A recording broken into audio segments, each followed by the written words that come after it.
வணக்கம். சுப்பிரமணியம் யோகாமணி சேனலுக்கு உங்களை அன்புடன் வரவேற்கிறேன்.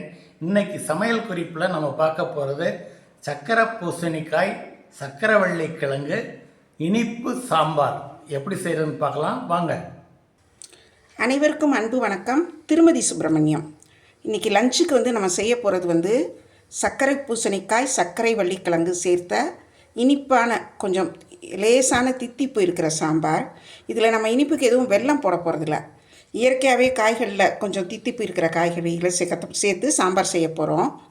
அதுக்கு முதல்ல இப்போ ப்ரெஷர் பேன் ஒன்று வச்சு அதில் 1 டேபிள் ஸ்பூன் எண்ணெய் ஊற்றிருக்கிறேன். கட்டி பெருங்காயம் 2 சின்ன துண்டு போட்டு பொரிய விடுறேன். வெங்காயமும் பச்சை மிளகாயும், 1/2 கப் வெண்டைக்காய், இதுவும் நல்லா வதங்கணும். வெண்டைக்காய் நிறம் மாதிரி நல்லா வதங்கிடுச்சு. வெண்டைக்காய் நல்லா வதங்கணும், இல்லைன்னா வலுவலுன்னு இருக்கும் சாம்பார். அடுத்தது பெங்களூர் தக்காளி ஒரு 1/2 கப் நறுக்கி வச்சுருக்கேன். கேரட் 1/2 கப், சர்க்கரை பூசணிக்காய் தோல் சீவிட்டு சின்ன சின்ன சதுரங்களாக நறுக்கி வச்சுருக்கிறேன் ஒரு 1/2 கப். சக்கரவள்ளி கிழங்கு தோல் சீவிட்டு அதையும் சின்ன சின்ன துண்டுகளாக நறுக்கி வச்சுருக்கிறேன். அதையும் இதில் சேர்த்துறேன்.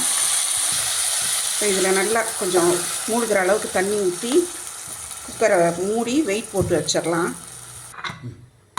ஒரு 2 விசில் வரட்டும். ப்ரெஷர் நல்லா ரிலீஸ் ஆகிடுச்சு. ஒரு 2 சவுண்டு வர வச்சுருந்தேன். திறந்து பார்க்கலாம். எல்லா காயும் நல்லா வெந்துருச்சு. இப்போ அடுப்பை திரும்ப பற்ற வச்சுக்கலாம். அடுப்பை ஆன் பண்ணிட்டேன். காய்கறிகள் எல்லாம் கலர்ஃபுல்லாக நல்லா வெந்திருக்குது. புளி ஒரு சின்ன எலுமிச்சம்பழம் அளவு புளி எடுத்து ஊற வச்சு நல்லா கரைச்சி வச்சுருக்கிறேன். அதை இதில் நல்லா தெளிவாக ஊற்றிடலாம். தேவையான அளவு உப்பு, 1/2 ஸ்பூன் மஞ்சள் தூள், தனி மிளகாத்தூள் ஒரு 3/4 டீஸ்பூன், சாம்பார் பொடி ஒரு 2 ஸ்பூன் போடுறேன். தூள் ஒரு 1/2 ஸ்பூன், 1/2 ஸ்பூன் இல்லை 3/4 ஸ்பூன் கூட போடுறேன்.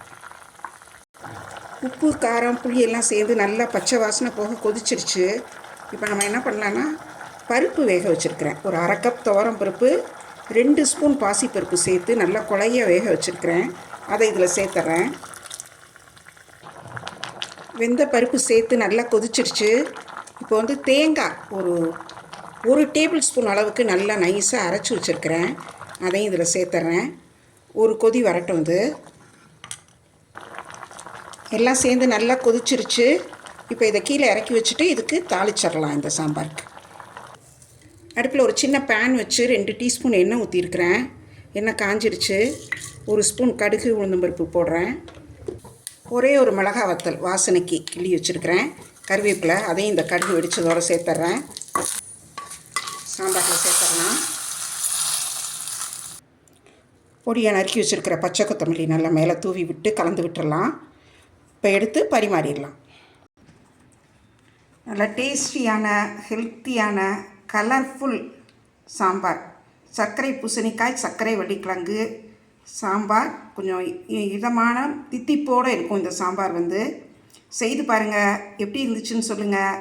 இந்த வீடியோவை லைக் பண்ணுங்கள், ஷேர் பண்ணுங்கள். எங்கள் யோகாமணி சேனலுக்கு சப்ஸ்கிரைப் பண்ணுங்கள். நன்றி, வணக்கம்.